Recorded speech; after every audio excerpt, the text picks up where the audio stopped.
All right. Welcome. This webinar today, I think, honestly, is probably one of the more important webinars you'll ever listen to about the legal profession.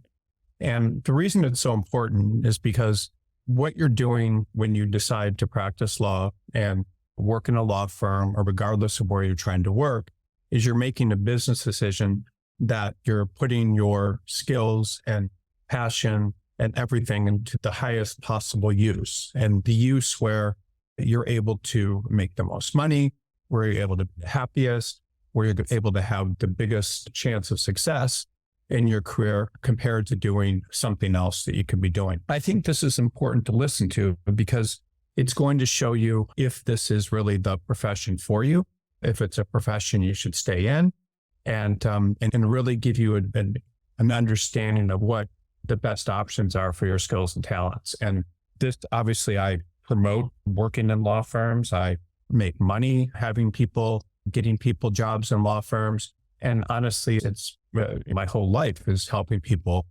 get positions in law firms. But the things I'm going to talk about today have a lot to do with why I'm doing what I'm doing today instead of working in a law firm. Having been a business person from a very young age, I made business decisions. It also has to do with reasons that you should be thinking about if you want to stick with what you're doing or keep doing it.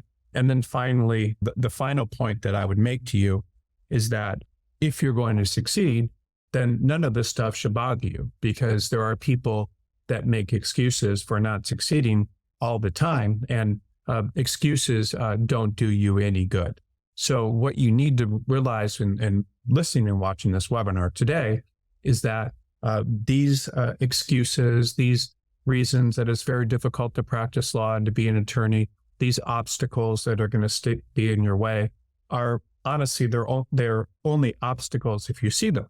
But understanding what they are should give you the tools to make very good decisions with your career. And what I'm also teaching you about today is how to approach your career like a business. So it's very rare for any business to start and be successful. I would say that, I don't know what the statistics are, but it's something like 85% of all businesses that are started fail within the first year or something like that. And only 2% ever do over $1 million in revenue. And then out of that, only 1/10 of 1% ever does over $5 million in revenue. So every business is difficult. Every career is difficult. And you certainly don't need to make excuses, but you should understand the obstacles that are in your way and the mistakes that people can make so that you can make much better decisions. And before I get started, I wanted to just give you a few examples of people that I know that have been incredibly successful that may not have had the aptitude for practicing law, but ended up going to law school and doing other things. I know people that one person not too long ago was a neighbor of mine, did very poorly in a fourth-year law school and ended up starting a very successful finance company and sold it to a big company for hundreds of millions of dollars. And there's lots of stories like that of people that may not have had the aptitude for practicing law, and may have gone into other professions when they realized these things, or when the profession didn't necessarily agree with them. And the things I'm going to talk to you about today are also things that I wish I had known long ago when I started practicing law, because if you understand all these things, it's going to make you much, much more effective. So the format of the webinar, this is a live webinar. What I will do is I'll give the presentation, and then after the presentation, we'll take a quick break and just for a minute or two, and then I will come back and answer as many questions as you have. And you can ask questions about anything. It can be about this webinar. It can be about other things pertaining to your career as well. But all of this stuff can be very helpful for you to understand today.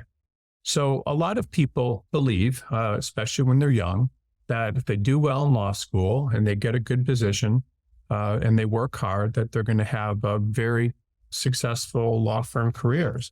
It's just that this is what people think. They don't see the obstacles that are in front of them, don't see how they possibly could end up failing. And honestly, just like every business that starts, and most businesses fail, in the legal profession, failure, and when you join a law firm, in that particular line of work is far more likely than success. I see it all the time. I see it every day when I review resumes. I see it every day when people are unemployed with great qualifications. It's just a constant force. And people put a lot of work into becoming attorneys, and they put a lot of work into working in law firms, and then they fail. And it's not called failure, of course. All sorts of things can happen.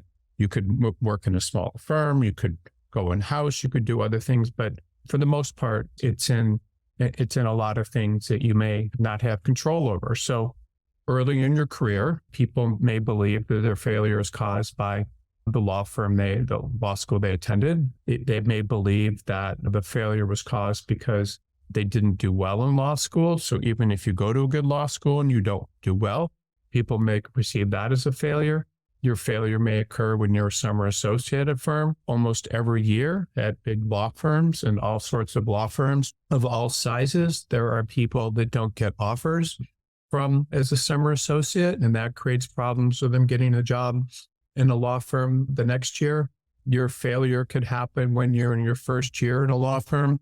I've started at this time of year every year in early January and February. There are countless first-year associates that have already lost their job, meaning 3 or 4 months in. There are lots of first-year associates that lost their job with less than 1 year of practice and have been looking for jobs since then. So this is a form of failure that people experience. There could be a failure that happens 5, 10, or 20 years down the road, or 30 years down the road, when something happens that suddenly may make you unemployable or coming up against a lot of obstacles. And regardless, there's just so many factors that you can't control that failure, like all things, is much higher than your odds of success. And I've met and see the resumes every day of attorneys that have lost control of their legal careers. And often that happens with things that they didn't even cause, because they didn't know how to process everything in their careers the best way. And I've also seen lots of attorneys that had very promising careers and went to working at the best firms and had the best law school credentials that made mistakes and wound up in prison. I've seen lots of attorneys who may have been successful in practicing law, but at the same time died very prematurely from the stress of their positions.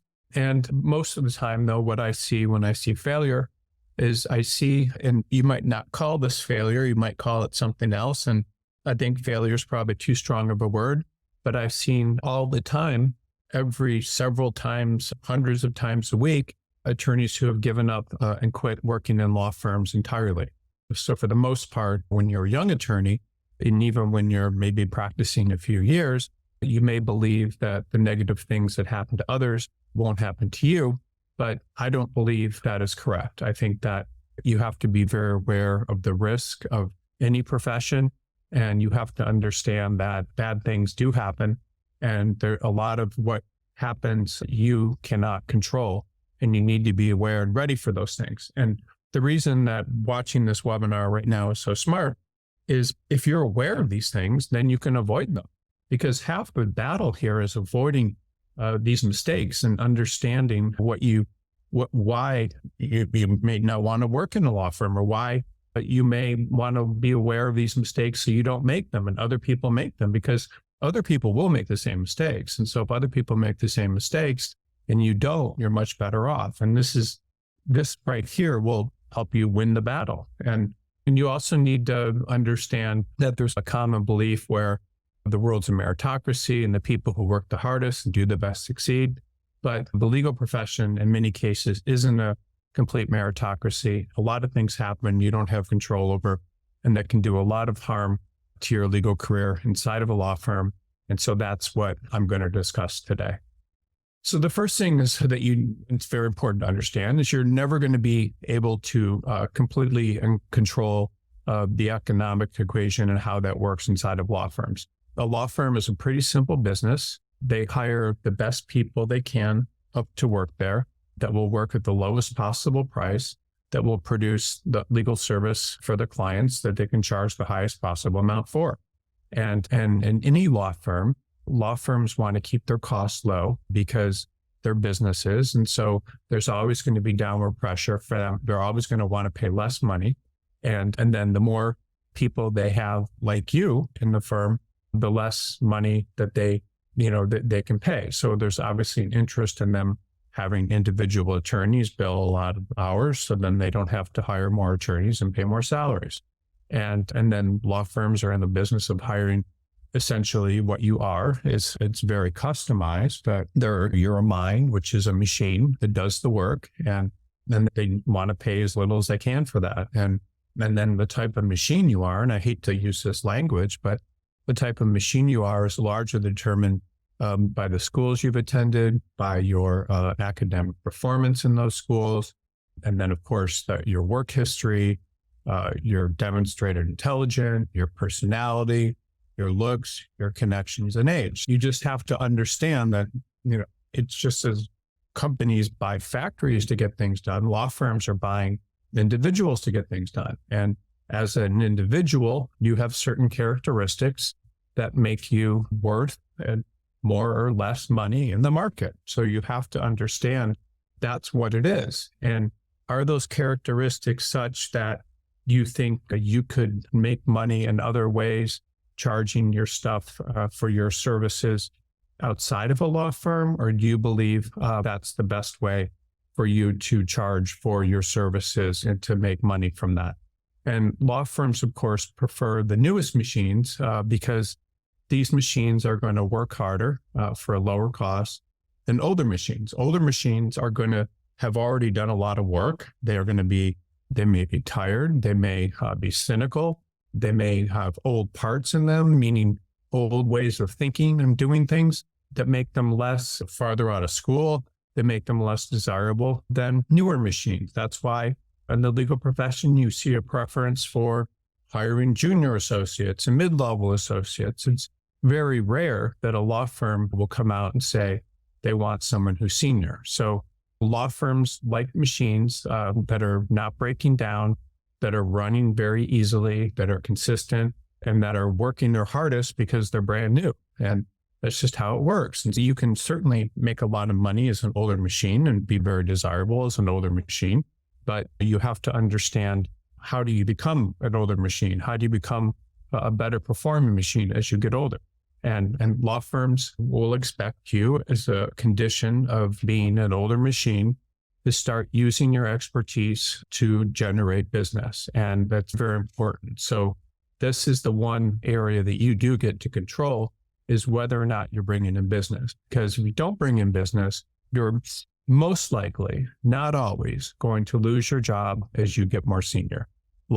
Some law firms have lots of work from major institutional clients, and those law firms will always have work for attorneys that don't have business. As a matter of fact, they like it. But at the same time, most law firms do not keep people around over the long run when they get more senior, if they don't have business. So this is a huge thing to be aware of. These machine attorneys with business, or you would consider them special machines, and firms keep these around, but pay the ones without business, they pay them as little as possible. And they need to pay them a bit more, but at the same time, as long as you bring in far more value than the law firm pays you, you're going to be useful. So a law firm has an incentive to keep the amount of money they're paying you the lowest they can. Something that law firms also do that make it harder and harder for partners is they will continually raise their billing rates. So they'll continually demand higher and higher billing rates from the partners that are there. And these billing rates are meant to make the profit of the law firm go up and create additional pressure on the partners that are there. So this anxiety of rising billing rates, of having to stay employed, and as you get more senior, having to get business and having to bill a lot of hours and getting paid as little as the law firm possibly. And I will tell you that most partners are never happy with their compensation. They always believe it should be higher. That creates anxiety. And there's always a lot of pressure on what a law firm's willing to pay. As an attorney gets more senior, they may cap their compensation if they don't have business. And there's always just a lot of downward pressure. And because of these economic equations. And if you are an attorney and you don't produce a lot of excess profit and bill the most hours, then you're going to be in danger of losing your job. And a lot of the stuff can be very difficult for you to control. As you've been reading recently, it's in the news every day. Law firms are continually letting people go. They let them go if they don't think they have enough hours. They let them go if things get slow. They let them go regardless of their academic qualifications. And in this calling to the herd, in terms of what's happening to you inside of a law firm when you go in there, especially the higher paying law firms, is happening all the time. And so people try to get as many hours as they can, often more than they can work in a healthy fashion. And then if their hours get low and people start not giving as much work, then they will leave the firm before they're asked to leave, or they will be asked to leave. Attorney is always getting older and risk being unseated by younger attorneys, and risk getting unseated by younger attorneys. And as they get older, they're always going to be hungrier, and there's always going to be people that are more enthusiastic and hungrier coming up behind them that will be more aggressively chomping at the bit, more aggressively trying to get work and hours and work harder. And so as you get more senior, you're constantly threatened by other attorneys. As you start at a law firm, when you're competing for work and to do the best work, you're constantly competing with other attorneys.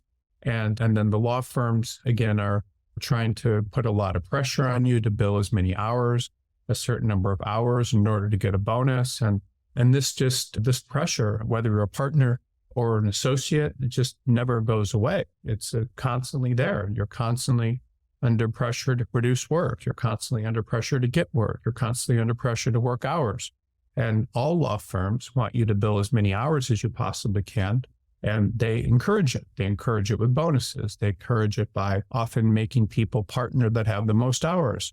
And then a lot of attorneys that leave law firms often complain about the hours. And what they do is they seek to go in-house, and they hope that they're not measured by the hours, or they're measured in some other way. And if you're a partner, you need to bring in as much work as possible. And then you need to, in order to get paid by the firm, you need to often bring in a certain minimum amount to get as well. It's important to also understand that law firms partners are always fighting with their firms about money and pay. Partners there's some that are very happy, but for the most part, a lot of them aren't happy. And that's why there's a lot of lateral movement, that partners will leave one law firm and go to another. This is happening constantly. All you need to do is read the news, and there's multiple reasons for those departures. Sometimes they're moving so they can service clients more effectively. Other times they're moving because they want to work on more important matters and their clients need a full service. And there's all sorts of reasons partners leave. But the majority of the time, the reason they're leaving is due to compensation issues. And it's the same thing with partners that leave to go in-house. They often do not like fighting about a writ for origination credit. They don't like dealing with these steadily increasing billing rates and make them difficult to keep clients, and the pressure to bring more and more hours. So the point of this is just to understand that as an associate, it's very difficult to control things with the economic equation. And it's also very difficult when you're a partner to control the economic equation. And maybe that lack of control is something that you're willing to live with, but in many cases, it's something that partners and other people and associates don't want to live with. Now, the next one I'm going to talk about is something that you may not want to hear. And there's really no easy way of saying this other than you need to put yourself into a profession. If it's the practice of law, that's fine, but then you need to find a practice area where it's going to work for you. But you need to put yourself into a situation where you're making the absolute most you can out of your natural talent. Everybody has natural talents. Some people are good salespeople. Some people may be very good with people. Some people may be very good at teaching. Everybody has natural talents. I don't care how smart you think you are. I don't care what people have told you. I am yet to meet any human being that doesn't have a natural talent for something. God gives us each something that we're good at. Everyone that I've ever met I can take a look at them and see something that they're very good at, and often they don't realize that. But the practice of law is something that you may not be good at. You may not have a natural talent for it. And if you realize this, then you need to figure out, is there an area of the law where you can use your natural talents? And if there's not an area of the law where you can use your natural talents, then you need to understand what that means. Attorneys typically will either have natural talent at some area of the practice of law or not. Now, when I say that, what I mean is someone who's an appellate attorney has a certain type of personality, and that person probably would not be a good regular commercial litigator. They like writing things. Someone that's a corporate attorney probably wouldn't be a good patent attorney. Someone who's a patent attorney probably wouldn't be a good real estate attorney. So everyone has different natural talents, but the natural talents go a little bit deeper than that. People have natural talents for the practice of law. So to some extent, and I'm not saying this is completely true, your LSAT scores will give some indication if, where you lie in terms of the test taking skills of other people that are going to law school. Now, and also getting good grades in law school are also very important. Now, in terms of your grades in law school and your LSAT scores, I know some of the attorneys with the lowest possible LSAT scores and the horrible grades, the very bottom of their class, that have become personal injury attorneys and gone into other practice areas where they are beyond anything in terms of their income and things that you ever could imagine, where they're making more money and having more success and having more fun than anyone that was a good student when they were at law school. So it's not to say that there's not areas of practice you can go into and be very successful if you didn't do well on those tests, but it's something to be aware of, that some attorneys have this type of natural talent and others don't. If you don't have the natural talent where you're doing well on the LSATs and where you're getting great grades in law school, then if you go and try to compete against people that do have that talent, you're probably going to lose. What does that mean? So what that means is all the time, people contact me. There'll probably be some questions about this today. People contact me and they say, oh, it's terrible. Like, I'm going to this third tier law school and I am not getting these interviews. I've tried to apply to all the top am law firms in my city and they won't give me an interview. And I'm so upset about this. Is my career over? No, of course your career is not over. But why in the world would you want to put yourself in the ring with other people that have a very strong natural talent that got the top test scores and things? And why would you want to compete with them, at least at this point in your career? That doesn't make any sense to me. That would be like me trying to go out at my age and get drafted for the NFL, and not getting drafted, expect that there was something wrong with me. That doesn't make any sense. There are people that have a very strong talent for practicing law. That's natural. They understand how to do puzzles on the LSAT and all these sorts of things, and it comes naturally to them. That's a different kind of mind than you may have, and that's fine. That doesn't mean that there's anything wrong with you. It doesn't mean that the average professional football player, when they're done playing professional football, has any business trying to enroll in the Massachusetts Institute of Technology and their astrophysics program. He's not there. That's not what he would be good at, or she. I guess there's no female players in the NFL, but that just doesn't make any sense. You should not feel badly about that. There are people that have talents in the legal profession that are different than yours. And at the very highest level, when you go to work in the biggest firms, you need to be able to understand very complex ideas. And it's essentially a case of different attorneys trying to outmaneuver other attorneys with their thinking. So if you take two attorneys from big firms and you put them against one another, one of them is going to be able to make more persuasive arguments than the other. It's just their skill. It's what they do. And that's what's happening. When companies hire people, they're trying to hire the smartest people they can. Not everybody has this natural ability. And if you don't have the ability to process very highly complex information, and you think that there's other people that could do that, very complex fact patterns and that sort of thing, then you should not be trying to compete with people like that. I want to reiterate that. If you want to go to work in an AmLaw 100 law firm and you are not at the very top of your class at a top okay law school, and you think that's a smart move, I am telling you right now, that is insanity. That's like a high school football player trying to try out for the NFL. That may be possible, but it's just not where you're at. And I'll tell you, I am not ashamed. I would not be a good chemist. I would not be a good doctor. I would not be a good research scientist. As a matter of fact, I can't even imagine that. It's not where I'm at. I do not feel badly about myself. I had a lot of pressure when I was younger to go to medical school. I thought it was a really smart thing for me to do. I didn't do it, but if I had done it, it would have been a disaster. I would have tried to fight against people that had incredible science aptitudes that I never had. That would have been a very bad career choice. But people make these kind of career choices all the time. I knew someone that went to a medical school in Mexico because they so much wanted to be a doctor. People do this stuff, a U.S. person. So because someone else is telling them that's what they should do. And not everybody has this aptitude. And I'm sorry, it doesn't mean there's anything wrong with you. There's nothing wrong with me that I wouldn't be a good doctor. I would be a horrible corporate attorney. You just have to understand that you don't want to compete with people that have far better skills than you have. Now, there's nothing wrong with believing that you can have better skills in the future. And if you're up and competing against those people, you say, I always win. No matter what environment I go into, I'm willing to try harder. I'm willing to put in more hours. I'm willing to learn more.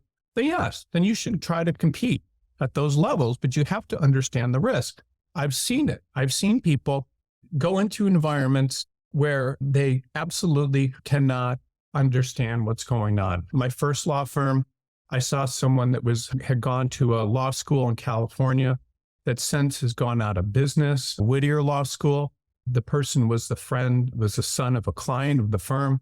They hired him, and I don't think he was a top attorney, and they put him into this environment, and they couldn't explain anything to him. He just wasn't able to grasp how to argue things, and it's nothing wrong with him. He ended up actually becoming an extremely successful plaintiff's employment lawyer.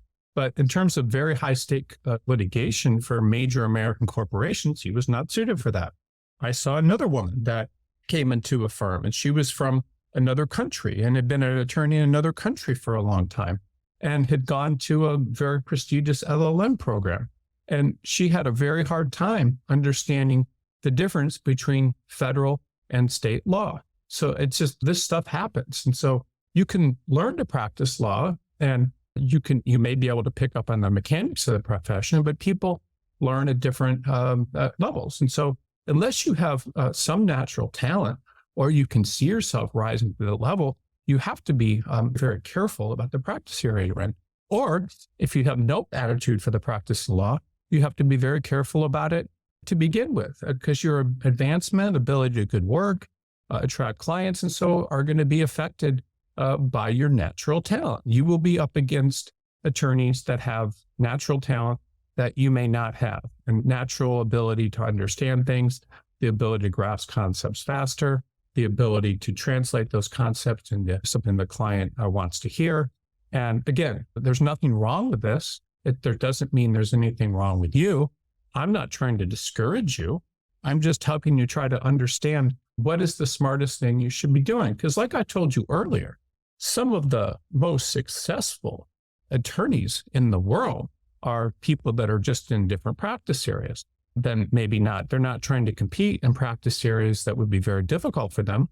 They're competing in practice areas that they're very happy in, that may not involve incredible amounts of being able to analyze things and so forth. So you just have to be in something where you have natural talent. And sometimes that can be some other profession entirely. There are attorneys, there are stories in California especially of people that took the bar multiple times, never passed, then started businesses, and they became incredibly successful. This happens all the time. You have to put yourself in competition with people where you're likely to win, where you have more of an understanding and a passion for something. And because if you're competing against people that have different skills than you, you're just not going to, you're not going to do as well as you can in a law firm. And it's just how it is. And you can be employed despite a lack of this talent, and it's perfectly fine, but you're also going to be often the most dispensable. So when you get into large law firms, if you are able to do that, what typically happens is often the first people, when they do layoffs and stuff, they often do it by qualification. It's much harder to get laid off from a firm if you went to Stanford than if you went to Michigan or Virginia or something. It's just you, depending on those sorts of things, it often works that way. And then the natural talent is very important. You should be very comfortable with the material. A lot of it should come instinctively to you after some time. And then you should be at some level have a level of enthusiasm for what you're doing. So your practice area, you should be excited about. You should look forward to doing. You should think work is fun. You should try to do whatever you can to you should doing it. You should have to be reminded of what time it is because you're getting in a flow state. This is what happens when people like the work that they're doing. And the more enthusiastic you are and interested in what you're doing, the better off you will be. And you simply cannot do as well as you possibly could and enthusiastic about it if you don't enjoy it. I'll tell you a quick story. When I was practicing law, my previous job that I did in high school, in college, in the time I had when I was in law school, when I had time between working summer jobs, I did asphalt work outside with my own business. And I loved it because I was on the road, driving around. I was meeting new people. I was making a lot of money. I was in the sun. I had freedom. I kept thinking, the harder I work, the more money I'll make. I just loved it. I had people working for me. I got to develop them. So there were so many things that I loved about it. And I got into a law firm and I'm sitting there and I'm like, would my talent be better put into this business than what I'm doing? What should I be doing? Is this the right move for me? And because I certainly wasn't as enthusiastic about practicing law as that. I'm enthusiastic about what I do now and I found something, but you have to go towards something when you're natural talent. There are people when they were younger that were very good musicians and could have been a professional. There are people that are very good at some technical type of thing and have skills. There are people that are incredible salespeople. There are people that are incredible relationship masters and things. And so sometimes the practice of law isn't going to give you, it's not going to make use of your natural talent. And I'm very sorry to say this, but if you are not enjoying the practice of law, if you are not enjoying your practice area, if you don't feel like you can continue to get better and better, then you need to figure out how to fix that. It's very important. You need to do everything you can to put yourself in a practice area or an environment where you're going to do well and where you're going to be happy and where you're going to make use of your skills. The other thing is you'll never be able to control your human mistakes and vulnerability. So I know so many people that have made mistakes. I've talked to several people, attorneys that I know have gone to prison. And I met one not too long ago. This is a true story. She went to, I believe, the University of Chicago Law School or something. And I met her when she was looking for a job. She'd been in an auto accident. She'd never used drugs. She'd never drank, but she was in a bad auto accident. She was prescribed OxyContin or whatever, literally had never used drugs. And she'd worked in a few very good firms. She said that the first time she was given a pain pill, it completely opened up her world, changed her, that became the most pleasant and wonderful experience she'd ever had. All her worries fell away, and she got herself into a position where she felt better than she had ever felt and did not want this feeling to go away. She became addicted very quickly to pain pills, and whatever happened to her, she could not stop. I'm sure this has happened to lots of people.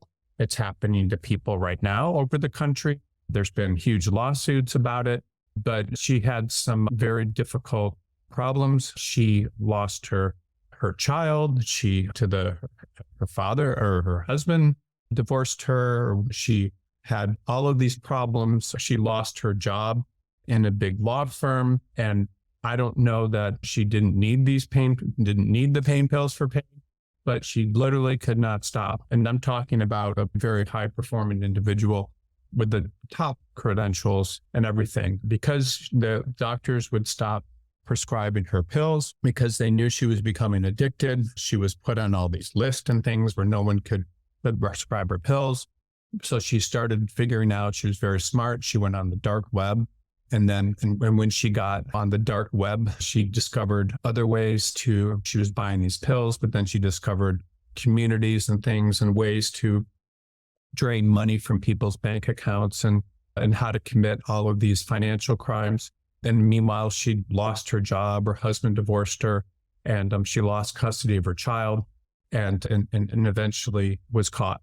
She did something very stupid. She was getting on the dark web with her with her IP address at her house. She was raided. Her house was raided. Her apartment was raided, and she was carted off to prison. And that's it. That's that for that career. And so this example may sound extreme, but I have example after example of people's careers going off the rails with something that seemingly might not even been under their control. This person was feeding an addiction they couldn't stop. And it's not just drugs, it's life events, but your career can suddenly be sidetracked for all sorts of reasons that could be as innocent as I'm not saying they're innocent, but some of the things I've seen over the past few years.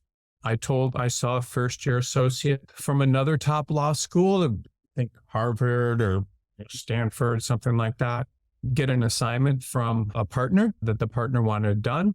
He told the partner that he didn't think the assignment was necessary to do, despite having been the very top of his class from a top 5 law school. That associate was fired and blackballed in the legal community the city he was in 3 months into his legal career, and literally ended up opening a solo practice because wasn't able to get any jobs. It's very difficult if you get fired 3 months into your career to get jobs and student loans to pay and expenses. But this happened. So didn't think an assignment was necessary because there was a quicker solution. This is what happened. A father decides he's going to take a paternity leave. Now, I'm not saying that this would necessarily happen now because the society is much different than it was before, but this person took a 3-week paternity leave. And in the boys' type of culture in the firm he was at, that was not acceptable. People thought that was, I don't know what they thought. Wasn't the people in the firm, but they didn't like it. This person was never given another assignment and was completely crushed and ended up going in-house. An attorney I know was fired from a firm not too far into their practice for getting actually pretty far into her practice as a 7th or 8th year, forgot to attach a signature page to a discovery response, which means that the matter that the person was talking about was deemed admitted. And because it was deemed admitted, the client was in a lot of trouble.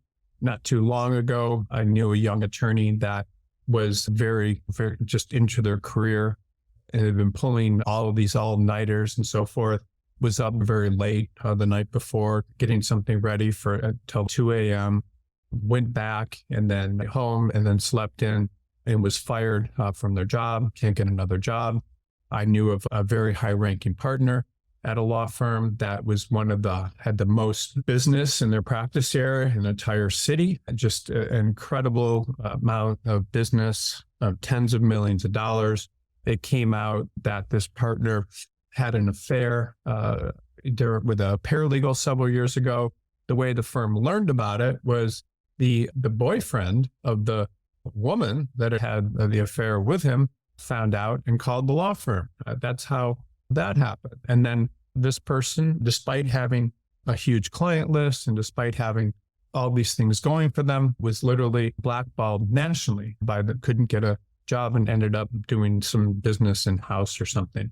There's another big law firm where this person had too much to drink during a business meeting and where they were pitching a client. And And this attorney insulted another attorney in the firm. Despite being the head of a major practice group in the law firm nationally, this person was fired for their behavior as well. I have seen an attorney fired by piling on when people were talking negatively about their law firm on one of these law firm gossip sites. He doesn't realize that he's sitting here saying these negative things, and yet the firm has screen recording software on his computer, meaning they're recording everything that is being said or typed on the computer. The second that comment appeared, the law firm knew it was from someone there, and they found out who it was and fired this person. I knew someone that had been in a firm for a few decades, and he wore jeans to a casual Friday, and he was unaware that there was a rip in his underwear, his jeans, that showed, anyway, it wasn't a horrible leg, but it showed part of his leg that probably shouldn't have been displayed. And this person was fired. You're expected in a law firm to follow all these rules. You're expected, if you have to be very careful and not make mistakes, you have to be a machine that has a reputation for not breaking down and not having problems. And if you do, then you're going to be in trouble. And you certainly can make mistakes in your personal and professional life, but if these things happen, then your career can be sidetracked and over. And that's scary. So if you own a Pizza Hut and you make a mistake and get a DUI or something bad happens, or you get into a fight with a customer, or your career's not going to be over, your way of making a living's not going to be over. If you do something dumb as an owner of, of a machine company that makes printers or something, your career, people are still going to buy your printers. But if you make a mistake working for a legal employer, lots of bad things can happen regardless of how far you were into your career. So I just want to caution you that you need to be very careful and realize that this is a risk you take when you cast your lot with a profession. This is a very serious thing. So just realize to be very careful, and the tolerance for some sort of mistakes is just not there. So you need to be aware of that. I'm sorry that's a little tough to handle, but I'm just thinking of some of the examples. I have them up and down just of people having these sorts of experiences and things happening. There's another thing that's very important to understand. This is something that people also don't think will never happen to them. There's recessions in the legal market. Those recessions are consistent. Every 8 to 10 years, there's a major recession in the legal market. And when there's a legal recession in the legal market, legal careers are thrown off the rails, and it happens consistently. In between 2000 and 2002, there was a dot-com meltdown. That means that all of the corporate attorneys in Silicon Valley and New York were let go in massive droves, meaning so many people were let go that it was catastrophic. And those same people, because they were unemployed, and it's very difficult when you're unemployed to get a job, a lot of those people left the practice of law. Then there was another one that happened. Again, there was one in 2000, and then there was another one after 9/11. And the same thing happened. Then there was another recession between 2008 and 2010 because of the subprime lending crisis. And that affected things. Then there was another one with the coronavirus. And now there's also been a slowdown in not corporate finance, but corporate transactional work. So when these recessions happen, it becomes very difficult for attorneys to find jobs. It becomes even more difficult for young attorneys to hold on to jobs. And it becomes even more difficult for partners to hold on to business. So what happens though is it's right now, for example, like the corporate market is very corporate attorneys, not in all areas of the country, but it's very slow in a lot of other places. And so what's happening is people that may have gotten jobs a couple of years ago and had all sorts of offers thrown at them are now not having that happen. And they don't know why. They think that their skills and things are still there. The reason is that the work's not there. Different practice areas are hit different ways during legal recessions. Real estate, when the interest rates rise, that can be hit in a negative way. And so when that happens, attorneys will leave law firms and will try to find places that are more recession-proof, such as the government. And that may not be something that would have to happen. So if you jump off the law firm track as an associate doing corporate law as a second or third year associate, and then all of a sudden you find yourself in the government or in some sort of job that isn't making use of your full potential, it's very difficult, for example, to get back in a law firm after you've gone in-house. It's not impossible. It happens, but it's very rare. So people will make decisions when this happens, and these decisions will have long-term ramifications on your legal market, on your legal profession. I remember one of the first recruiters that I ever hired was in our Los Angeles office, and he was this guy that had never failed at anything in his life. He'd been a college athlete, he'd gone to a good law school, he'd worked in a good firm, and he ended up coming to work for me. And this was when 2000 and late 2000 and 2000 and recession in the corporate market happened, and it was pretty scary. So he suddenly started working 12 hours a day, 7 days a week, because all of these great corporate attorneys were coming from these top law firms and these top law schools and just these incredible backgrounds. And nothing was happening. He did the best he could. He got them out to the right firms and did everything he could, but nothing was happening.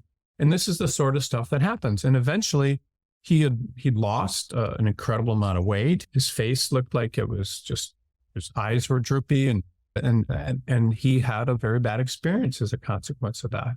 And attorneys that start their careers during legal recessions often never recover. Sometimes law firms will tell their first year classes, hey, we can't help you. We don't have a job for you. Other times they will lose their job and be told it's for performance reasons, even though it may be for other reasons. So you have that. And then in these recessions that affect the legal profession are very serious. And sometimes these attorneys go into smaller firms and do less sophisticated work. Often they are able to advance to bigger firms when the economy picks up, but often they're not. You can't control a recession in the legal market. You can control the practice area you choose, but no one tells you when you're in law school that if you take a job in the corporate practice area or certain practice areas, that you could have problems. No one tells you that about real estate law. No one tells you this stuff, but I'm telling you right now that this stuff happens. And when it happens, you need to make good decisions about what you're going to do with your career. And the reason I'm telling you this is because you need to make conscious decisions about what practice area you want to be in. You need to make conscious decisions about what are you going to do when things slow down. There are certain firms that will consistently lay people off during recessions. You can look them up.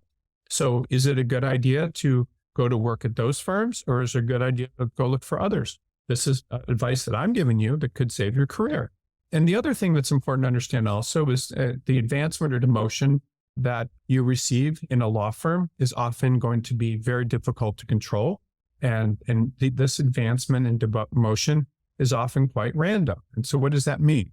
It means that most people are under the belief that, and this is how they were raised, that if you go to work for someone, you will get paid for your time and your effort. And that's the kind of the trade-off. And many attorneys also believe, and by the way, this is not a smart way to think, but a lot of attorneys also believe their academic accomplishments and degrees will entitle them to a specific salary plus bonus for working a certain number of hours, regardless of the value that they provide. They believe that their academic degrees and how well they did in law school and the fact that they're at a good firm entitles them to a salary and bonus. But there's also a belief that they need to, that it's sort of us against them, that they need to get paid as much as they can, and that this is a short-term deal, and they can advance to become partner, and the people want to do that. Or others, it just means earning more money than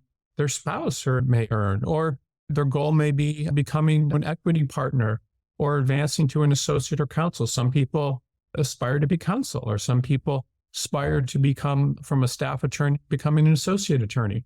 And at the same time, people with titles inside of law firms are always nervous about that. So one thing that happens that a lot of people don't realize is that equity partners are always at risk of losing their title and being demoted to an income partner or counsel if they're not generating enough business.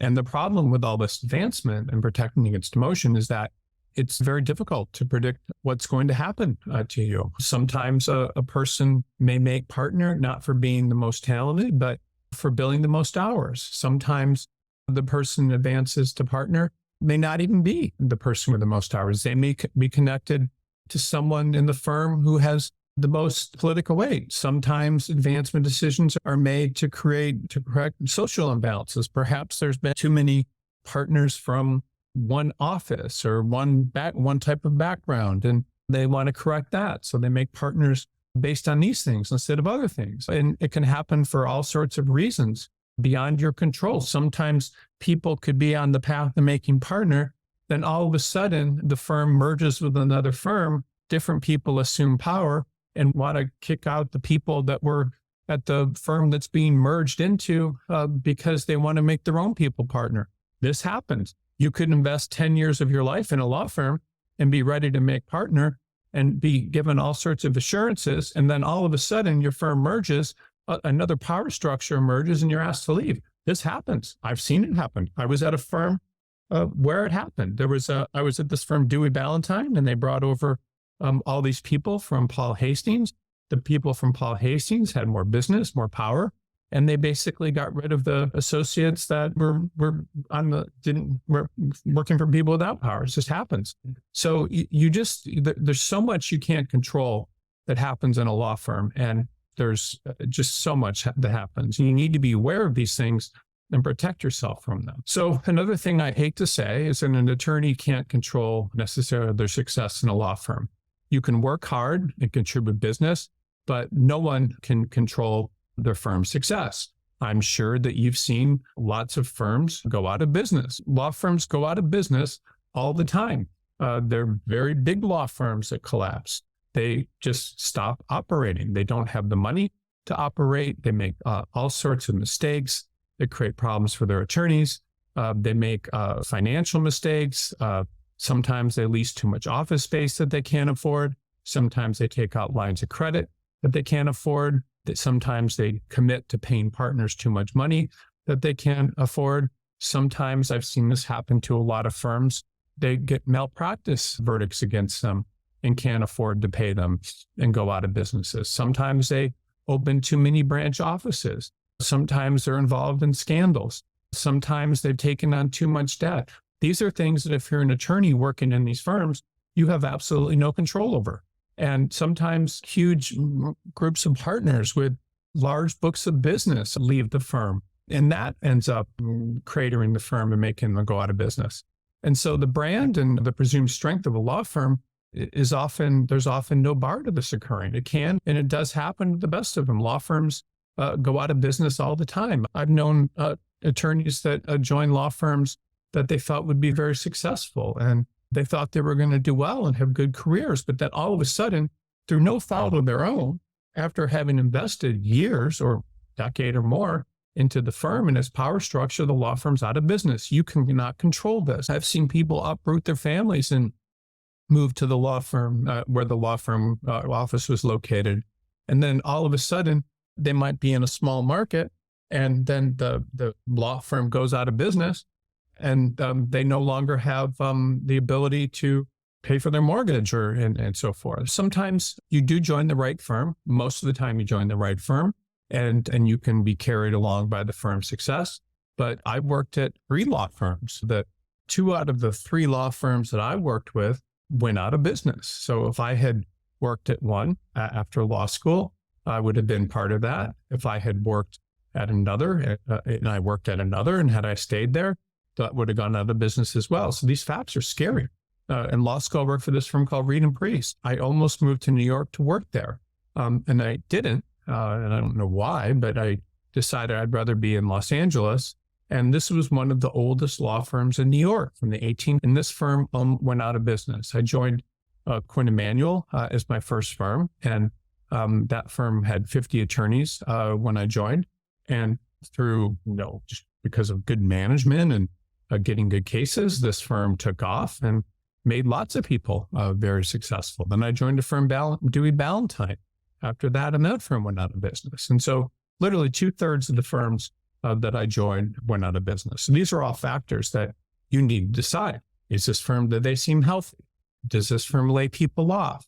Does this firm have a business and its branch office? All these sorts of questions are things that you should ask whenever you're thinking about joining a firm. And you often can't control your luck. So a lot of your success or failure as an attorney is due to luck. It's crazy to say businesses expanding and getting started are often due to luck, but getting a job in the right law firm is often due to luck. You might just be on an on-campus interview and connect with the right person. You might meet somebody and get a position. I knew a guy that didn't get a job after law school and he was walking his dog at a dog park or just taking his dog to a dog park. And he would go there every morning at like early at 6 a.m. And there was always this other guy there with his dog. And he started chatting with him. And the guy turned out to be a partner in a major law firm in New York City. And he got a job there despite not having the greatest credentials and actually did very well. That was just complete luck. Can you imagine? Getting a client as an attorney can be luck. And getting the right mentor can be luck. A lot of the stuff is just luck. It's nothing you necessarily having the rules. Even just being on this webinar and educated about this stuff, which is very smart, by the way, is a matter of luck. You're learning now about things that could save your career and things to look out for that have destroyed or severely damaged the careers of other people. Several years ago, I was working with an attorney who was looking for a job as an associate. She was a senior associate at a large law firm in Chicago. She was looking for a job because she didn't have any business and knew that she would need to find a job very shortly. And a few weeks into her search, she was at a networking event for African-American attorneys. And as part of that networking event, companies were there because they wanted to diversify the people that they were hiring to be their attorneys. And she met the general counsel of one of the largest corporations in the United States, this giant company that she met. And the general counsel was there and met her. And he invited her to submit a proposal to do work in her practice area for the company. And he explained that pretty much all of their outside counsel, that there wasn't a lot of diversity with it, both in terms of women and people that weren't white, not just what he explained. And he explained that this might be that she should submit a proposal. Within a few months, this firm gave her and work that had rewarded to her firm instead of another that was worth over $10 million in business a year. And a short while later, she was made an equity partner in their law firm. And if she'd been at the right place if she'd not been at the right place in the right time, this never would have happened. Now, I'm not saying this happened because of diversity issues. What I'm telling you is sometimes things happen and you just get very lucky. Sometimes partners, white partners or women partners, you meet the right person at the right place in the right time, and great things can happen. Just when you think that your career could be over, incredible things happen. So many times when you're inside a law firm, your success is going to be contingent on just working for the right person. Are you working for a partner that has a lot of business and influence, or are you working for someone that doesn't? And do you have a mentor that has the power, that takes a liking to you to help your career, or do you not? Because if you think your mentor is someone that the firm doesn't like, that's not good. So that means you're probably not going to advance. You need to get a mentor and be lucky enough to have a mentor that's going to have the power to advance your career. And you need to be smart enough to know who that mentor is. It's not enough to just work many times with someone that's given you a lot of work, that they may be given that work by someone else. You probably want to try to work for someone that has the power to change your career and people that have changed others' careers. So you could look at the universe out there and say, wow, so these 3 people I watched over the past 10 years at my firm, or 5 years, the 3 people that I saw make partner all work very closely for this partner. Maybe that's someone I should try to work for instead of just doing work the way everyone else does. This is something, by the way, that a very smart junior associate would do. It's someone that's a mid-level associate would figure out to do. These are the ways that help you advance. And again, you may be at a firm and your law firm may lose attorneys in your practice area. And this will create an opening for you to become a partner. Sometimes law firms need someone who's a figurehead in a practice area. I knew a woman once that they made her partner in a big law firm because they didn't have any bankruptcy partners. They had a couple of associates, but they didn't have anybody they could hold out as a partner for when they tried to get business. And so they made her a partner. That was very lucky. So things like this happen all the time. Sometimes a law firm will have a branch office and they'll have a bunch of people working there and they will have never made a partner in that branch office. So they will reach out and consciously decide to make someone in that office a branch partner to give people in other branch offices hope.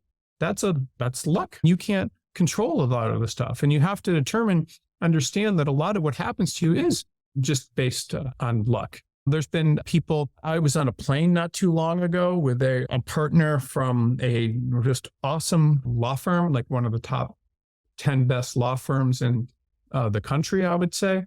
And he was hired as an associate by a partner in his late 50s. That partner retired and he'd done all his work for that partner while he was at the law firm. And when that partner retired, he handed him this huge book of business worth tens of millions of dollars of all these clients. And he had been trained to do work for these specific types of clients. That's very lucky. And had he been hired when that partner was in their 30s or even 40s, the person may never have succeeded. Other attorneys are fortunate to be in the right practice area at the right time and place, or in the right legal market. Sometimes you can be in a legal market that's exploding. Several years ago, when there was a oil boom in North Carolina where they were doing or North Dakota where they were doing all this shale drilling, there was a complete boom of, I saw like an unemployed partner in the trust and estates arena get an incredible job there because all these people making all this oil money suddenly needed their expensive trust done. Sometimes you just get very lucky and you don't know why. So a lot of it's dependent on luck. And what I will say is you do make your own luck. So people make decisions that make them lucky and not lucky. So if you work hard, if you do the best you can, if you do a lot of things and you align yourself with the right people, you will often have a lot of luck, but sometimes your work, you won't. So this is another big one, being able to control what happens in your practice area. So every practice area that you choose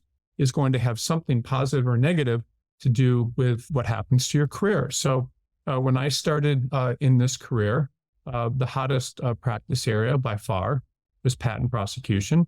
There were not a lot of attorneys when I started, and large law firms very much wanted to get into this practice area, and they were doing everything that they could to get into that practice area. There was a lot of money in this practice area. There was more demand for patent attorneys than people who could do the patent-related work. There just wasn't enough people. So you had areas like Silicon Valley and that were just booming, and not a lot of people, attorneys, had gone into patent law at that point.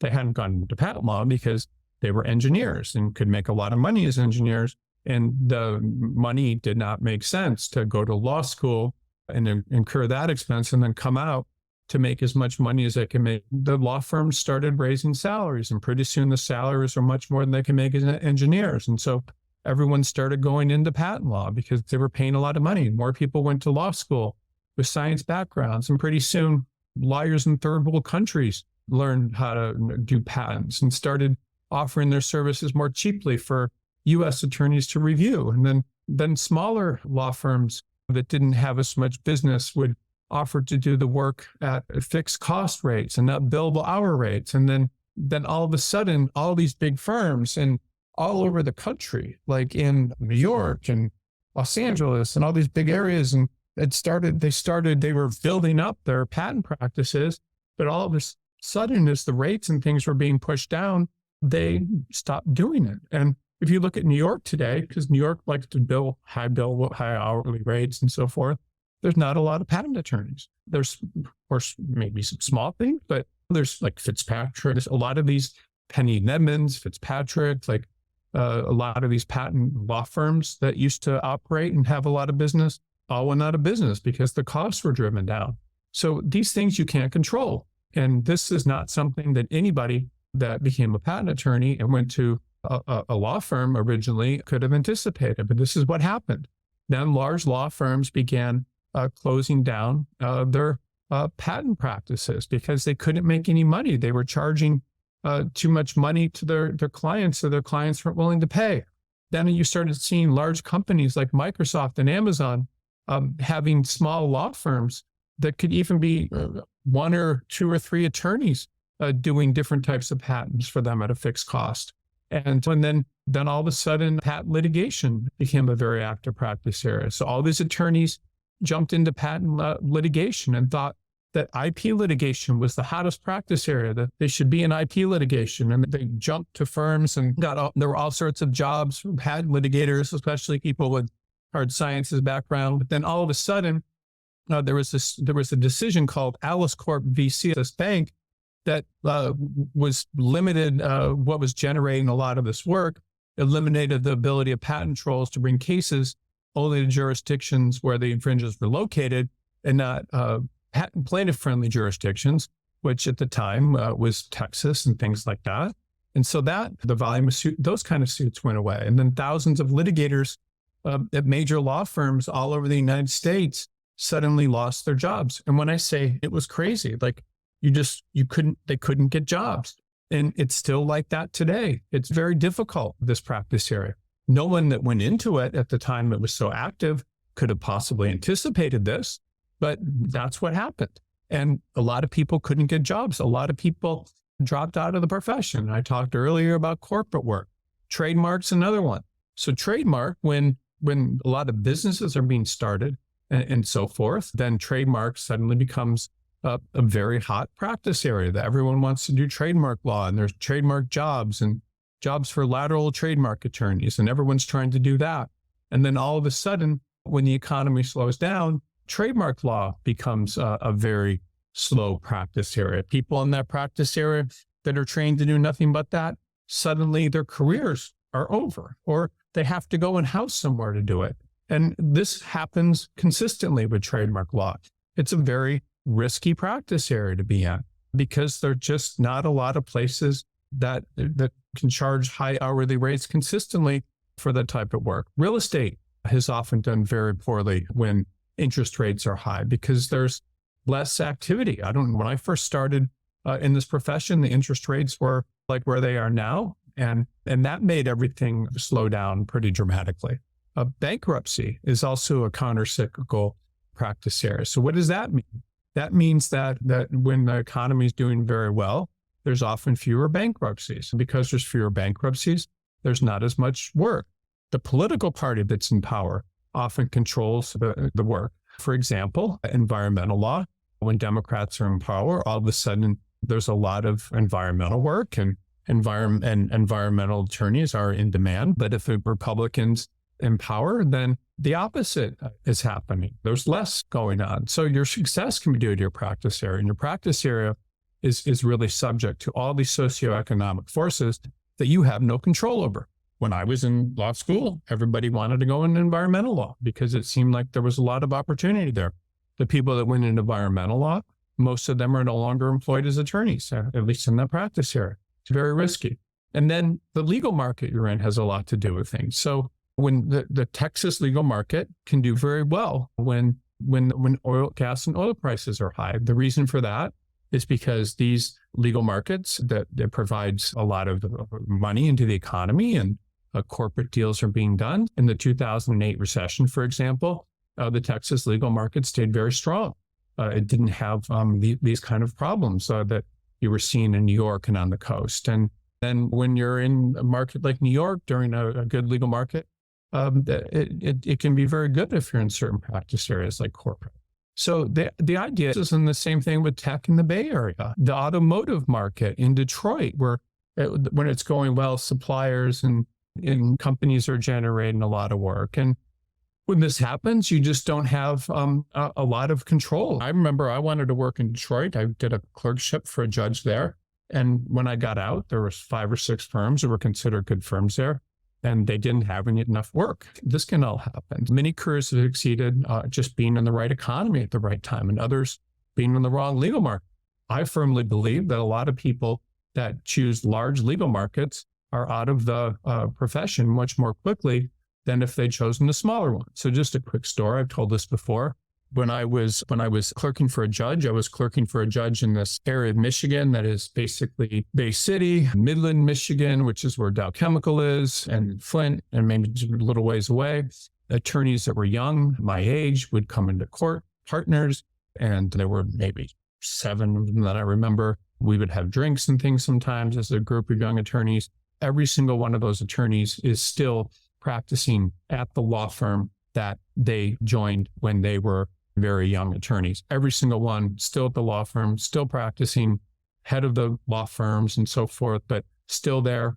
I do not know of one single story of someone that joined a big law firm. And for example, that I worked with, actually, I do know of a couple stories, but very few people remain at the law firm they join, or even in the profession in large cities. So sometimes smaller cities can be much more effective for careers. So this is the last one, and then we'll take a quick break and come back with questions. I'm sorry, this has been a little long, but I just believe this information is very important. You can't often control your political skills. Some people are very political, other are not. Your ability to hold on jobs and get hired will often depend on your political skills, your ability to work to get along with certain people. People often pick up these skills from parents and environments, and they either develop them over time or they do not. And these will often determine how well you do. If political skills are important, then you will do well. If they're not, then you may not. So just in general, our security comes from the work that we do. When you choose a law firm career, there's going to be a lot of things that happen that are beyond your control, and some of them are. A lot of people have anxiety because of what they can't control. The control by their political abilities, economy, the area you're in, the national economy, your practice area, and a lot of other things. And these are things that you really need to be aware of. All right, so let's go to questions. Okay, so the first question. By the way, these questions are all anonymous. If you are asking a question, your word, your name's going to come up or something, I won't allow that to happen because people do these questions to be anonymous, and I try to honor that. Okay, I've noticed a significant gap between the efforts I put into generating revenue for the firm and the financial rewards I receive. How can I better understand and possibly influence the economic equation within my firm to ensure a fair distribution of returns for my efforts?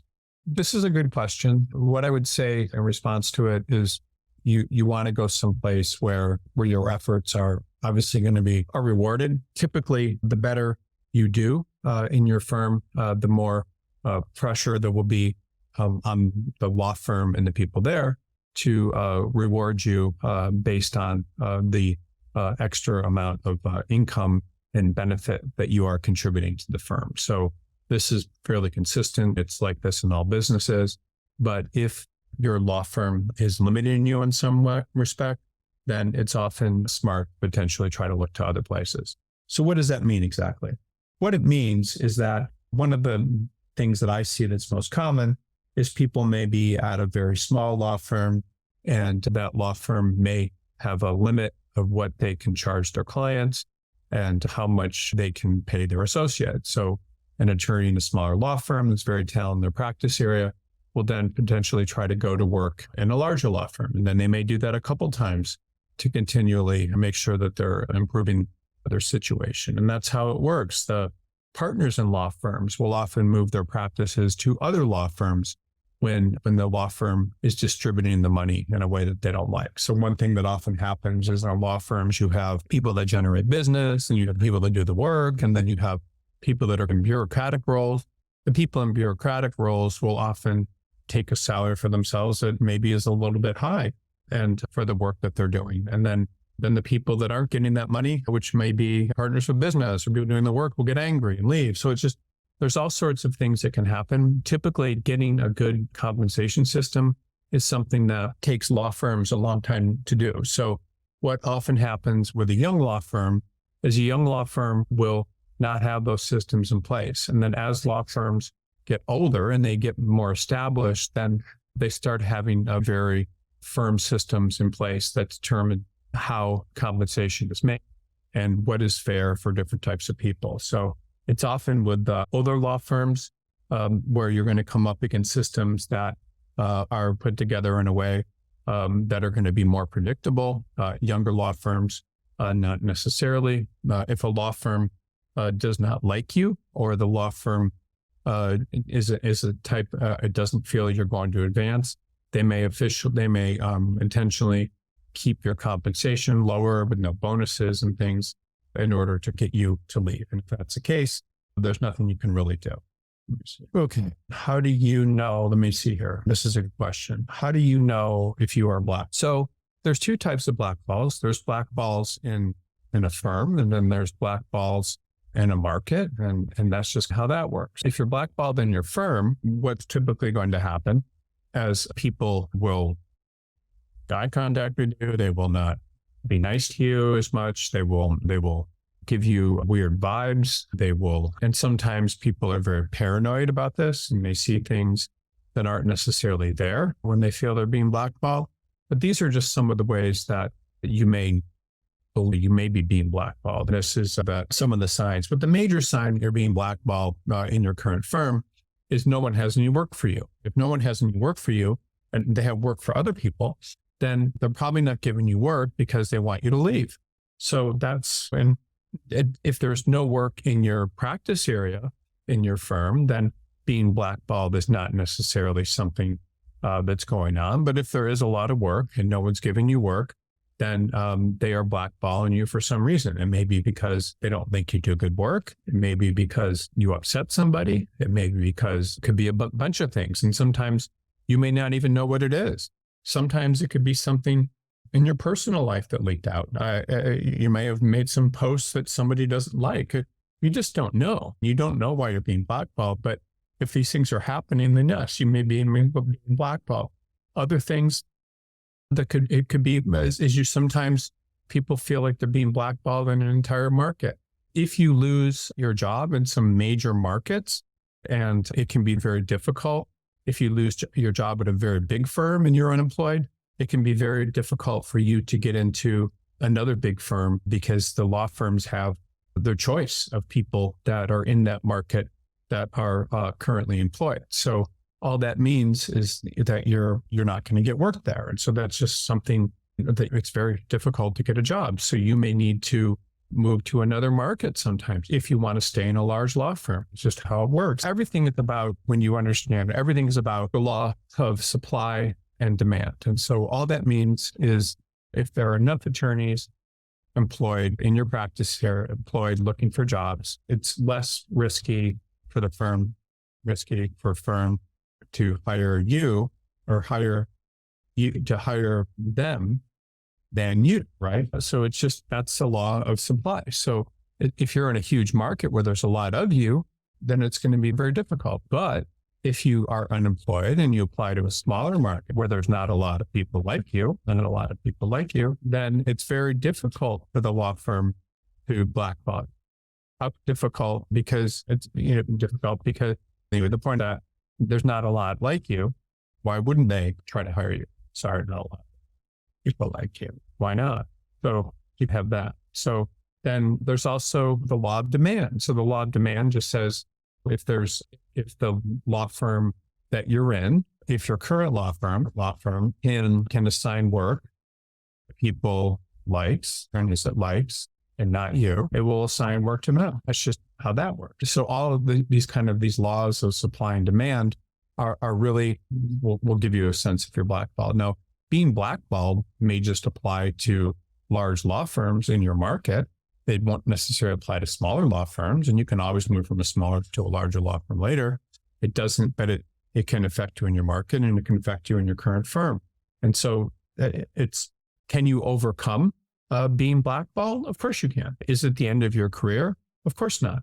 But you just have to, and if you make mistakes or in your career, you just have to be more careful going forward.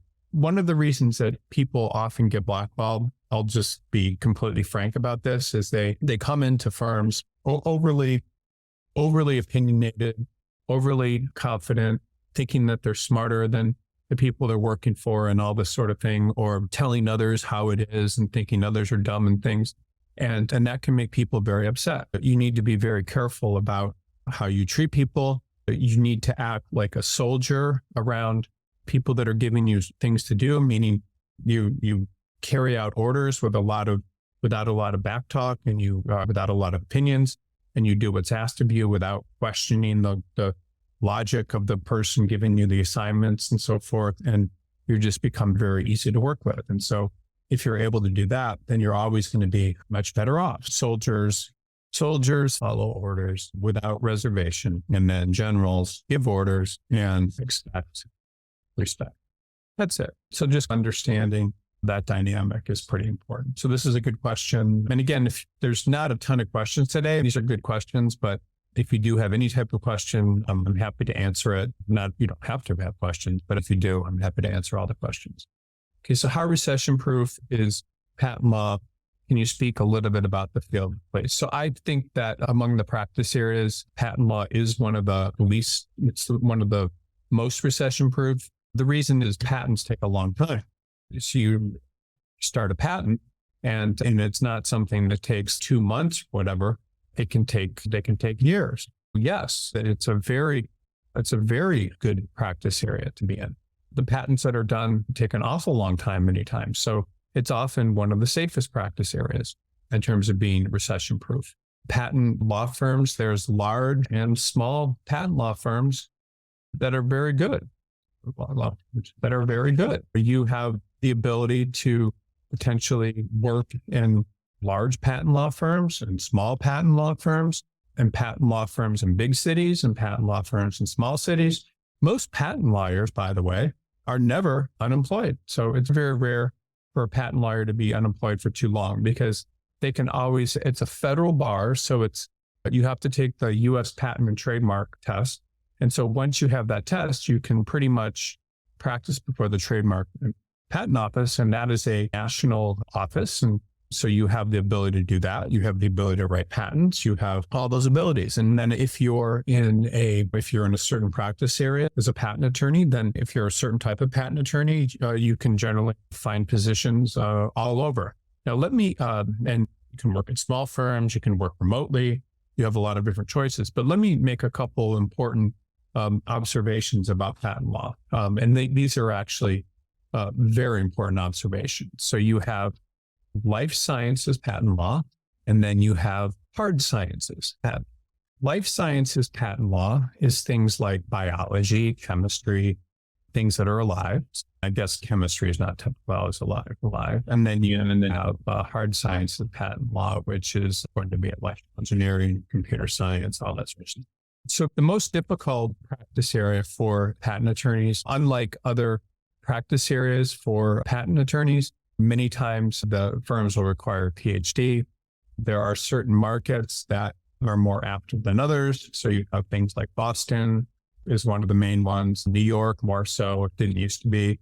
Then you have San Diego and just some kind of areas of the country where life sciences, and then to some extent Silicon. So you have some areas of the country that are more active than others. And then you have, and this is the most difficult to get a position. So by far to get a position, then you're more likely to be required to have advanced degrees and all that sort of thing.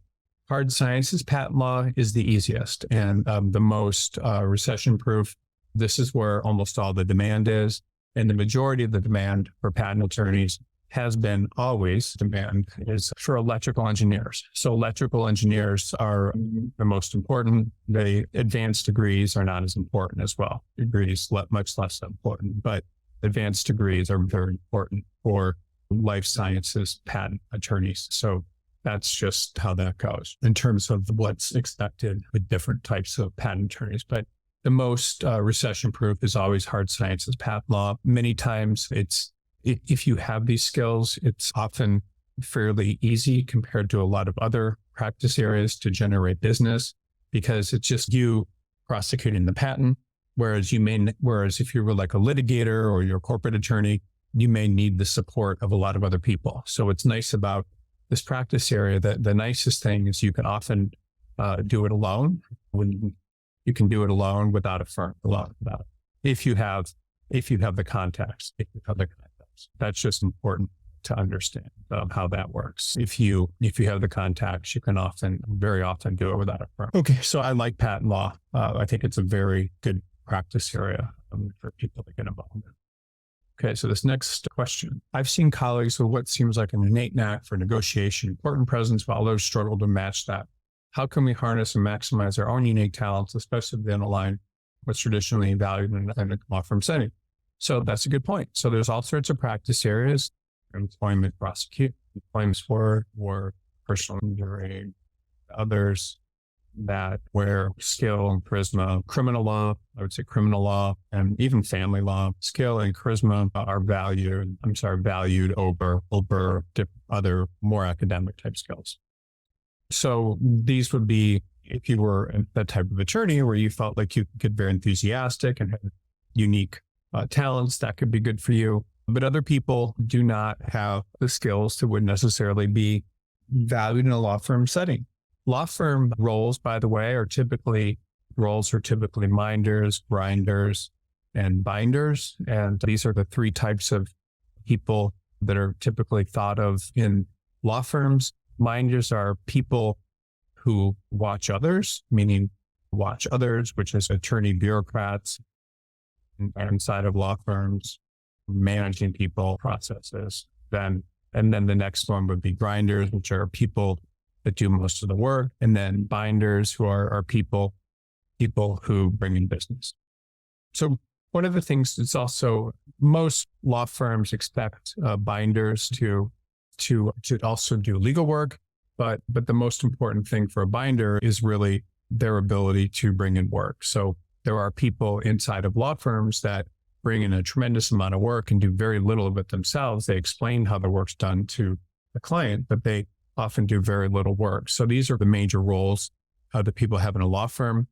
Being a minder is often a very difficult job to get. It's typically something that falls on older attorneys that may not have business or the interest in working anymore, but that are very favored by the firm. But there's just all sorts of different types of people. Your grinders are your associate, your counsel, and your income partners. And then your binders are the people that have the most power most of the time. So one of those roles should appeal to you, but it doesn't have to. One of the things where you're talking about innate knack for negotiation, courtroom presence, there are partners inside of major law firms that have been partners for a decade or more that have never done a trial. It's not always having a courtroom presence. Sometimes negotiation is very important. So the ability to do that is also very important to do. Okay, let's see the next question. During my years in practice, I've noticed that despite our best efforts, human errors and vulnerabilities often play a significant role in legal proceedings. How can we navigate these inevitable mistakes while still maintaining control over recursion of law? So pretty much the way things work is mistakes are overlooked to the extent that you have political capital and people know. What that means is if you are in a position where you have connected with people in the firm, where you provided a lot of value, where you have solid relationships and that sort of thing, then it's very rare that the law firm is going to fire you or something for some sort of mistakes. Sometimes they will fire you. One of the most shocking terminations that I ever saw was for an attorney who told a partner when asked if some work was done that it had been completed. It came out later that the work hadn't been completed. And when they learned it hadn't been completed, the law firm it was basically saying he'd sent a letter or something. And then the law firm found out later that he had created a letter after he said it was done. So I think that was pretty extreme. The person was up for making partner. That happened. But yeah, there's many times you can make mistakes and you can get in trouble. But most of the time, to the extent you have political capital and people like you are working on different sorts of things. As an junior associate of art, experience the impact of economic downturns on my workload and job security.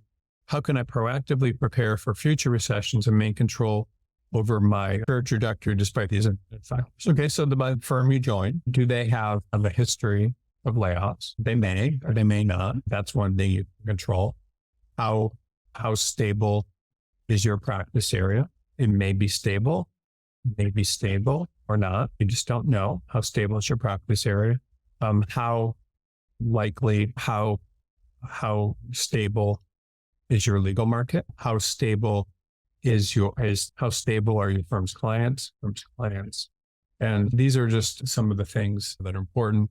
Then can I generate my own business and be self-supporting? If you are able to generate your own clients and those clients and the billings from them far exceed what and you can consistently do it, far exceed what the firm is paying you, then you're obviously going to be in a much better position than if you don't have any clients. So it's important to look at the firm you're in. It's important to study your practice area, what happens during recessions. It's important to understand your legal market because you have some legal markets are growing. Other legal markets are shrinking. So you can decide all these things.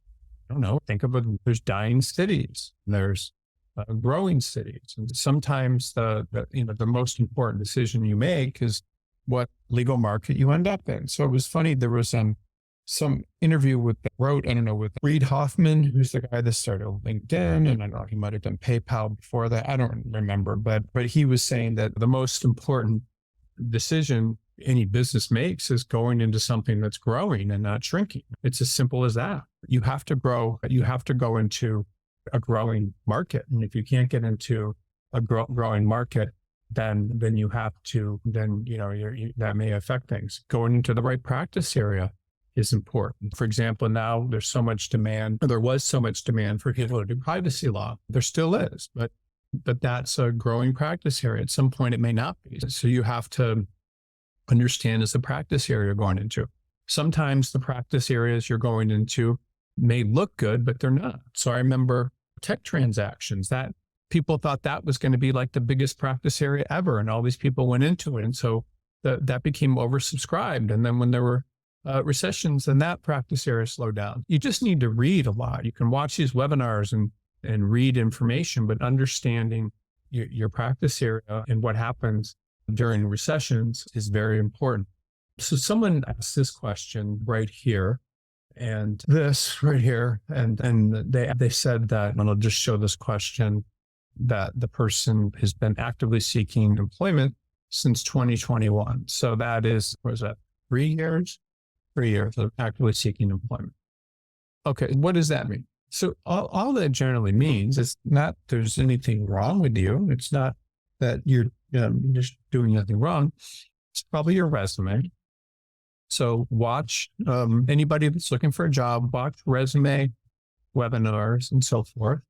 And the reason that's important, this is important because if you can correct errors with your resume, then you will be in much better shape, far better shape than if you do not. Simple as that. Correct errors with your resume, fix all that, and you're going to be often in much better shape.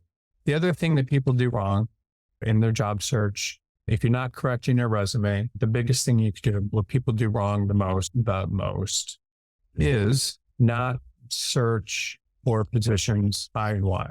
I guess that's one of the best ways of saying it. Let me show you that real quickly, how that works when you're searching for positions. Let's say you were in, what would it be?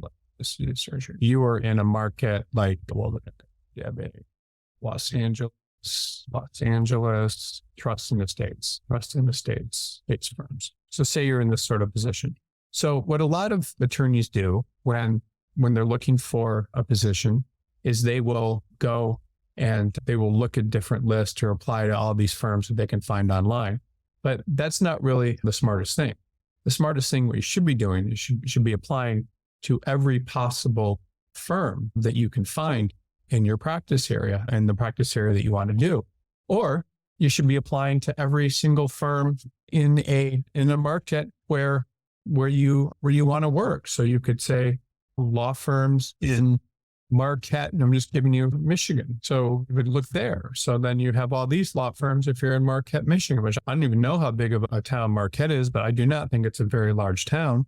So you would look for all the law firms there. So that's one option. So you can look in the market you're in, or you can look in the practice area that you want to at the end. But one thing I would say to you, just I want to make this clear, is if you've been searching for a job for 3 years and haven't had any luck, the odds are you're not searching correctly, or there's something wrong with your resume, which you can fix. But at the same point, I do not think that it should be that anybody that's not getting that good of a reception in the legal market, I don't know why that is a good idea to stick with that. Because whatever's in your background, whatever you're not getting hired, it may be just because you're not applying to enough places, which I think it is, or it may be your resume, or you just may not get a good reception. What is the point of being in a job where it's not working out for you? This is partners in big law firms that don't leave these jobs all the time and do other things. There's nothing that you can really do if you're in this situation other than maybe look at other professions. I don't really understand why anybody would want to stick with a profession if there's nothing, if there's not doors open for them. You should go into something where doors automatically open for you. It could be anything, but you have to go into something, because this is no good for anyone's self-esteem or for the value they feel like they're getting. If you're not getting any interest from the market, you could be in the wrong market. Your market might be too small, but this just, in my opinion, were it me, I would immediately try to find something else where I'm going to get a better reception for my efforts and my skills and my talents. Because if you're able to do that, you're just going to be so much happier. And I will tell you, and I said this at the beginning of this webinar, that everybody is good at something. Everybody has certain skills. Some people are great artists. Some people are very spiritual and could go on to the priesthood or the webinar. Some people are very good, you're interested in, in self-improvement. Imagine if some self-improvement superstar was tried to be a dentist. You have to go into something that you're good at. And I'll just say this to everyone on this call. If being an attorney and getting jobs and is just impossible or miserable, or no one's hiring you for a full-time job, then I personally think there's a lot better professions that you could go into where you're going to get a better reception and do much better. So what would an example at the back? An example would be, there's real estate agents that I know that make $5-10 million a year and would never be good attorneys. So it's just never be good attorneys. And people may be seeing you and think that this person does not have the skills or doesn't look like an attorney. So what would that be? Like, attorneys, you have to be a good attorney. You have to be very concerned about others' predicament. You have to be very interested in taking their side or figuring out the best ways of doing things. You have to be very detail-oriented and very concerned with that. You have to be able to outthink other people. I know of an attorney in Washington, D.C.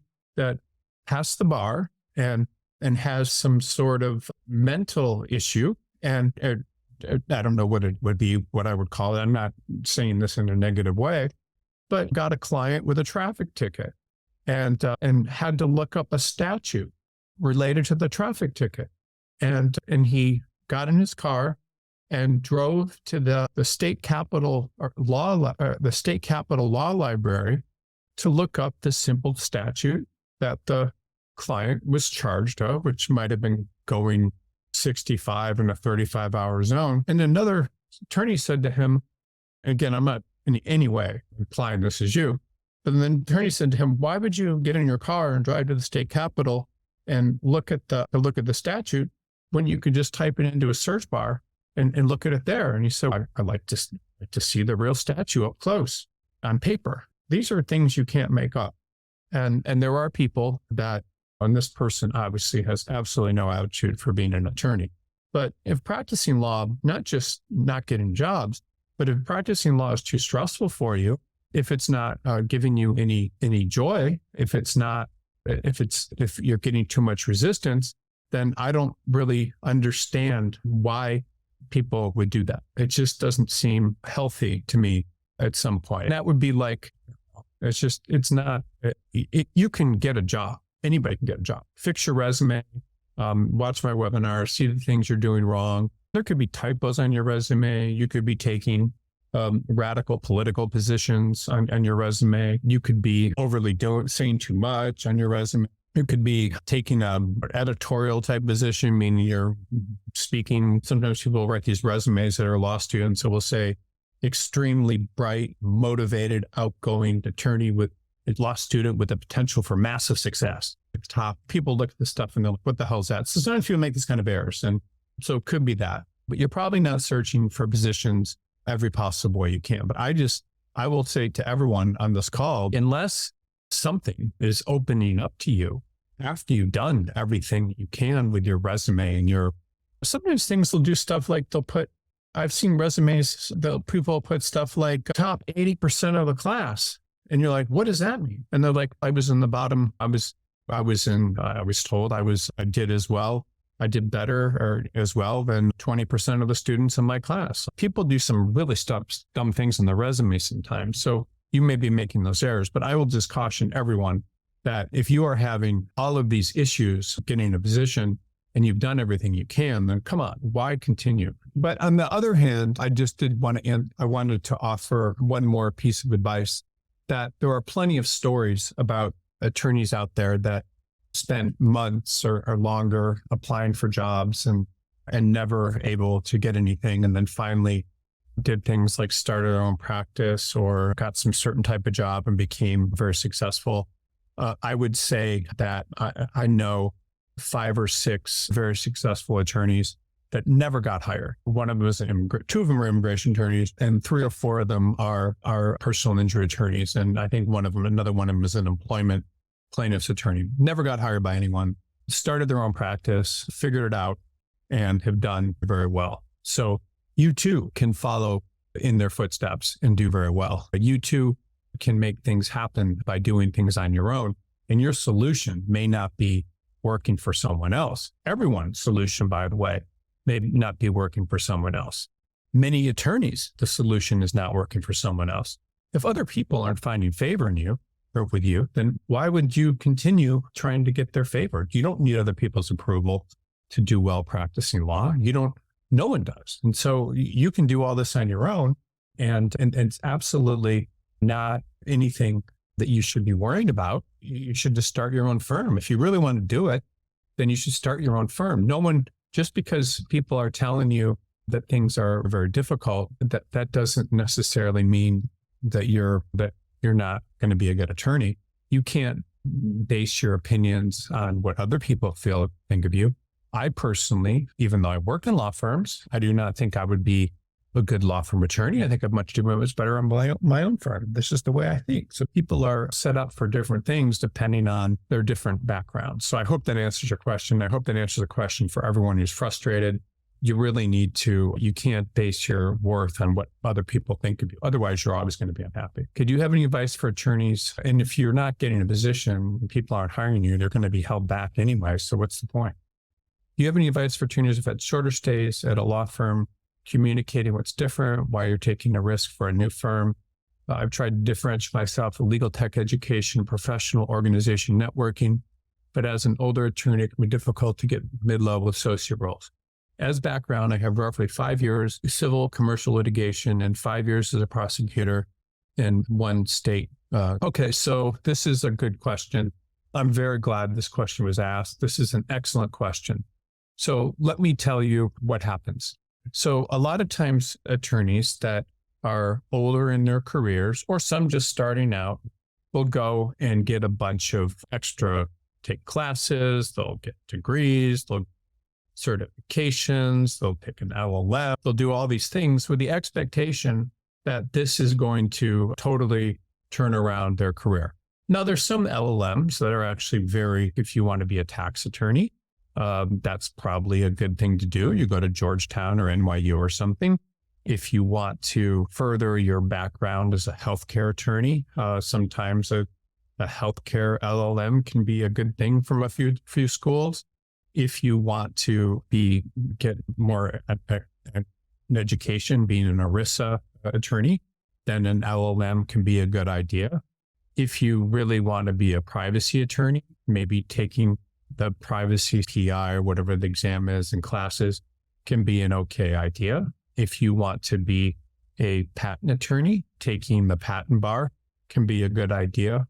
But the problem is you once you've started your career and you've been doing it for several years, no one is going to treat you any differently because of some extra certification or degree or having taken some classes. You're supposed to learn this stuff on the job. And that's the problem, is that taking all these classes, it doesn't help you because the firms are thinking this person should have been working and picking up skills on the job. Why did they think that we're going to treat them any differently if they take these classes? So I remember academic versus attorney. So practicing attorneys, unless they're like an appellate attorney, are not academics. Attorneys are different. Attorneys are different than academics. It's just, that's how it is. So attorneys are different than academics. Academics do things like teach law school. They take classes. They get extra degrees. They do things like that. And for the most part, this is not something that attorneys do. Attorneys are practical. They make reductionist arguments. They parse words and they get to the point. They do not have lots of theories. There's all that sort of thing. Whereas an academic does something that's much different. If you're an academic, this is what you do. And if you're an attorney, this is what you do. So if you want to be an academic, it's not. So one example I remember is when I was in college and I said to I guess there was a pre-law advisor, and I asked him, would it help me if I went and got a master's degree? And he said, absolutely not. Law firms, they want people that are, law schools want people that are, it's your undergrad grades and things that make a difference. And most graduate schools, they'll give everybody pretty good grades, so it's not going to help you. And that's not what they're interested in. Now, it's not to say that they might not be interested in if you were doing some sort of science or something, but for the most part, the law firms, it doesn't help to get extra education. That's the first point I want to make. Then if you generate yourself as a prof, I have very rarely ever heard of someone going to become a law professor and going back to practicing law. They are different jobs. They are completely different. They're just completely different jobs. And to get a mid-level associate role as a senior attorney, that's also impossible, because the reason for mid-level associates is because they want mid-level associates to work very hard with the expectation that they're not going to be a partner for several years, but to prove themselves. And if you're an older attorney, you don't fit that bill. So that doesn't mean you can't get a job, but what it does mean is that you're much more likely to be in a position where you're not hired, if that makes sense, where you're hired by a smaller firm or someone that just needs people to do the work, not under kind of this traditional role. If I were you, by the way, having been a prosecutor and doing commercial litigation, you could be a criminal attorney. You can do all these different things, but getting hired as a mid-level associate is often very there as well. So let me just see here. Is this someone that would benefit from hearing your explanation, the client and patent prosecution and patent litigation? Yeah, so it is recorded. I think there's a section on BCG where these webinars are put live after a few weeks. And so it should be there when it's done. I think that's all of the questions. I certainly appreciate everyone being on this webinar. There were great questions today. And I know we have some pretty exciting webinars coming up over the next couple of weeks, but I hope everyone has a good day. And thank you for being on this webinar today. Thanks.